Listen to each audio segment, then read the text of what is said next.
Nous avons atteint la passerelle dans la dernière heure du crépuscule. Blanche, voilà l'endroit dont Tamayoun m'a parlé. Tu vois, de l'autre côté, c'est la piste qui descend vers Bamian en suivant la rivière. Dans 2 ou 3 jours, nous serons au bord des Grands Lacs. Nous avons gagné du temps à revenir un peu sur nos pas. Nous n'aurions pas pu passer par les montagnes hors des pistes. Et puis, je pense que Mayoun aura fait circuler la nouvelle de notre arrivée et que nous trouverons toujours de l'aide. Nous arriverons là-bas fourbus comme nos montures, a dit Blanche en riant. Reposons-nous quelques minutes si tu veux. Il nous reste 1 heure de marche avant le premier village. J'ai sauté de cheval en ajoutant « De toutes les façons, il faut traverser à pied, parce que c'est dangereux pour les bêtes. » J'ai aidé Blanche à mettre pied à terre et je l'ai rattrapée dans mes bras. Elle s'est serrée soudain très fort contre moi. « J'ai envie de les voir, ces lacs. Depuis le temps que tu m'en parles, j'ai fini par me les représenter. » Puis elle a murmuré « Je sais qu'ils seront beaux comme tu le dis. Tu ne mens jamais, mon prince. » Nous nous sommes longuement embrassés tandis que les chevaux se dirigeaient vers la rivière. Blanche a remarqué « Tu vois, eux aussi ils ont soif, un peu comme nous. Il faut toujours avoir soif de quelque chose. Aujourd'hui, c'est la liberté qui compte pour nous, et rien d'autre. C'est notre soif. Et après celle-ci, en viendra une autre, peut-être plus forte encore. C'est cela qui nous gouverne en fait, la soif de quelque chose. Ceux qui sont rassasiés sont morts. Nous, nous avons encore une longue route devant nous. Je suis heureuse d'être là, mon prince. Vraiment heureuse.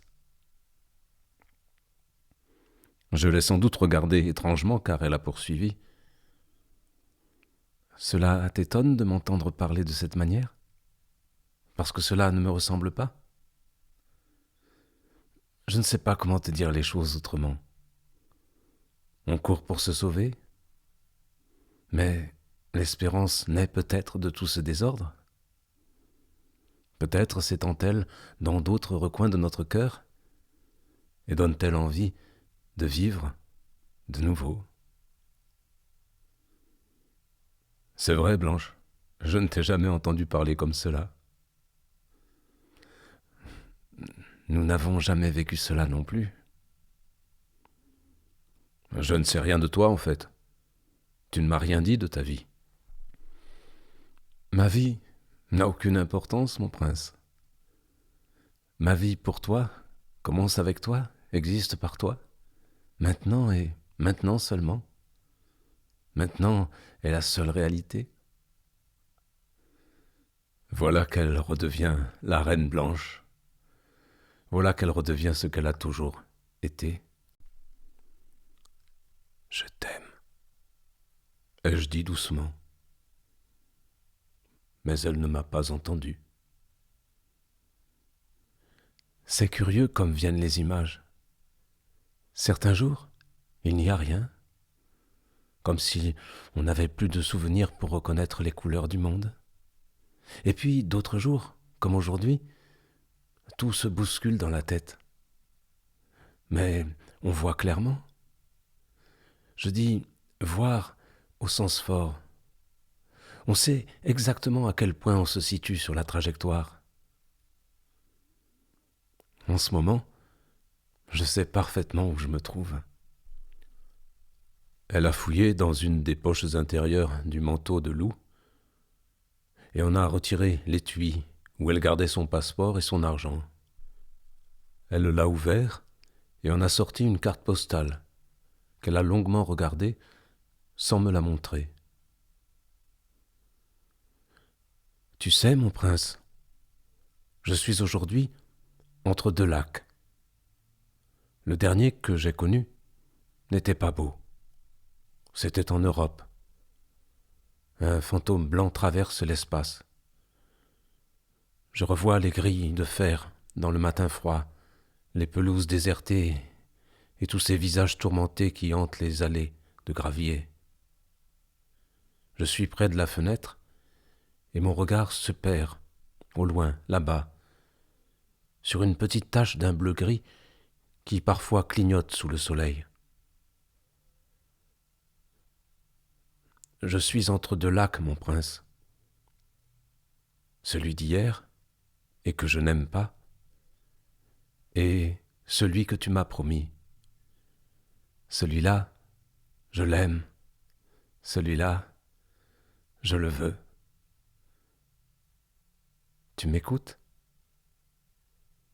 Je venais de me tourner vers le couchant, et j'ai dit précipitamment « Pardonne-moi, princesse, mais je sentais qu'il se passait quelque chose pendant que tu parlais. C'est l'heure de la prière, et le soleil va bientôt se coucher. Je vais... Il faut... » J'avais soudain du mal à trouver mes mots, et Blanche est venue à mon secours. « Je sais, il te faut faire tes ablutions rituelles. Va vite, et ne perds pas de temps. Je te dirai après ce que je voulais te dire. Nous avons le temps maintenant. Tout notre temps. » Et afin de m'inciter à m'éloigner plus vite, elle a légèrement étendu les bras et commencé à tourner sur elle-même, comme en une danse, en fredonnant. Je suis descendu vers la rivière, là où étaient les chevaux qui n'avaient pas bougé. J'ai dénoué mon turban et retroussé mes manches, après avoir ôté mes bottes. Puis j'ai entamé le rite de purification. La première balle siffla sur les galets près de moi, tandis que la détonation emplissait les falaises, comme à retardement. Un instant plus tard, la seconde vint percer le cuir de ma botte, et le tonnerre continua de rouler sur la rivière. Je me retournai et regardai en direction de Blanche, qui ne paraissait pas comprendre ce qui se passait. Elle se tenait immobile sur le bord du sentier, les bras ballants, pétrifiée. « Qu'est-ce que c'est » cria-t-elle. Après quelques secondes d'hésitation, je m'étais repris. « Cache-toi vite ! Ne reste pas debout, Blanche !» Je remontai de la rivière en courant, les pieds nus sur les pierres, et je hurlai. « Ne reste pas debout, Blanche ! Couche-toi !» Il me fallait encore escalader le talus pour parvenir auprès d'elle, et je m'écorchais sans arrêt dans ma course. J'étais presque en dessous d'elle, et je continuais de crier, mais elle ne bougeait pas.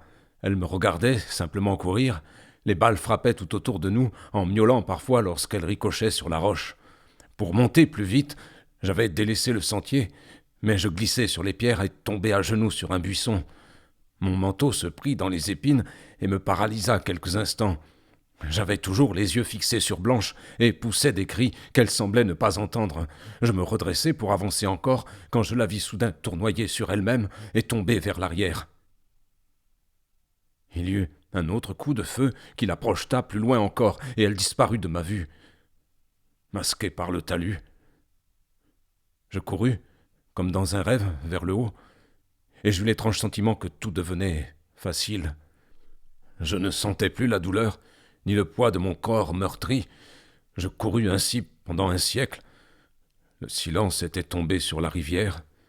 On n'entendait plus que le murmure de l'eau et le claquement des sabots des chevaux qui s'étaient réfugiés à distance. Quand je parvins enfin au sommet du talus, je m'arrêtai, haletant et déchiré, puis m'approchai du corps de Blanche qui reposait sur la piste. Elle était couchée sur le dos, comme en une position d'abandon. Le manteau en peau de loup s'était ouvert dans la chute, et l'une des manches était lacérée par la pierre de la route. Blanche avait gardé les yeux grands ouverts, et son regard fixe semblait se gorger une dernière fois du ciel et des nuages, et de toutes les lumières du couchant. Je me penchai sur elle. Elle était morte, je le savais bien. Je voyais la tache sombre sur sa poitrine, qui allait s'agrandissant à la hauteur du cœur. Je posai une main sur son ventre en un geste qui m'était familier, puis la retirai brusquement, en proie à la terreur. J'aurais voulu me coucher sur elle, me fondre en elle, ne plus jamais la quitter. Mais en même temps que ces pensées m'assaillaient, j'en percevais le caractère irréel et fou. La peine montait dans ma gorge. J'aurais voulu pleurer, et je pleurais déjà sans m'en être aperçu, les larmes se mêlant à la sueur de mon visage. L'un des chevaux s'était rapproché dans le silence et ramenait le second dans son sillage. Je relevai la tête. Le soleil avait disparu, et l'ombre gagnait entre les falaises. Plus rien ne bougeait autour de moi. L'univers entier avait cessé de battre. J'allais me redresser quand le tonnerre se déchaîna une nouvelle fois et une balle s'écrasa à mes pieds. Je ne voyais personne et le tireur devait être loin. Sans réfléchir, je portai la main à ma ceinture pour y chercher le colt. Mes larmes s'étaient engagées profondément dans mon pantalon durant la course folle, et j'eus du mal à m'en saisir. Lorsque j'y parvins, je commençai à hurler des injures et des obscénités, ne sachant de quel côté me tourner pour faire face à mon ennemi. Je tirai dans 2 directions contraires, mais toujours vers les falaises où je me doutais que le tireur se tenait. De nouveau, ce fut le vacarme, et je reculai d'un pas lorsqu'une balle me frôla. « Ah, tu sais que je ne peux rien, alors tu t'amuses. Sors de ton trou, ordure !» Et je tirai une balle contre le roc, de l'autre côté de la rivière. « Vas-y, tue-moi, puisque tu peux le faire. Qu'est-ce que ça peut bien me faire maintenant? Qu'est-ce que ça peut bien me faire ?» L'arme à bout de bras, je sanglotais. Je laissai lentement retomber ma main, sachant que je n'obtiendrais aucune réponse à mes cris. Puis je lâchai le revolver. Je me tournai vers Blanche qui semblait regarder le soir descendre par les échelles du ciel. Le cheval le moins farouche s'était rapproché de moi et frottait sa tête contre mon épaule. Je tombai à genoux, le visage entre mes mains. Là, dans l'obscurité qui montait, longtemps, je pleurais, immobile, tandis que la bête parfois posait les naseaux sur mes cheveux. Je ne vis pas l'Espagnol quitter son abri du haut de la falaise et remonter lentement vers la Land Rover qu'il avait abandonnée sur le prolongement de la piste qui venait de Mazars. Il balançait le long fusil à lunettes au bout de son bras. Lorsqu'il parvint sur le plat, il se dirigea vers la voiture en sifflotant doucement. Il ouvrit le coffre arrière et replaça l'arme sous le tapis de sol, puis démarra sans faire aucun bruit. Le froid piquant me réveilla au matin. J'avais passé la nuit près du corps de Blanche, recroquevillé sur moi-même. Je me levai, péniblement. Tout mon être était douloureux. Hébété, je promenais mon regard alentour, ne reconnaissant rien. Les chevaux ne s'étaient pas éloignés et, l'un près de l'autre, attendaient contre le mur de rocher. Les yeux de Blanche étaient toujours plongés dans les profondeurs du ciel. Je fis quelques pas le long de la piste, Puis je revins vers elle. Je n'avais plus de force. Je dus faire un effort surhumain pour porter la jeune fille contre la falaise. Là, je l'étendis du mieux que je pus, le long de la muraille de pierre, et entourai son corps des plus gros cailloux que je pouvais trouver à proximité. Déjà, elle devient pierre elle-même, ai-je pensé en reprenant ma besogne. Je lui croisai les mains sur la poitrine, mais ne lui fermai pas les yeux. Même dans la mort, tu verras encore les étoiles et le soleil, princesse. Ai-je dit à haute voix.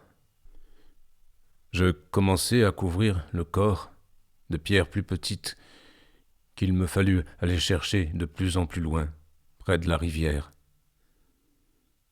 Cette tâche me prit plusieurs heures, et le soleil était déjà haut lorsque j'eus terminé.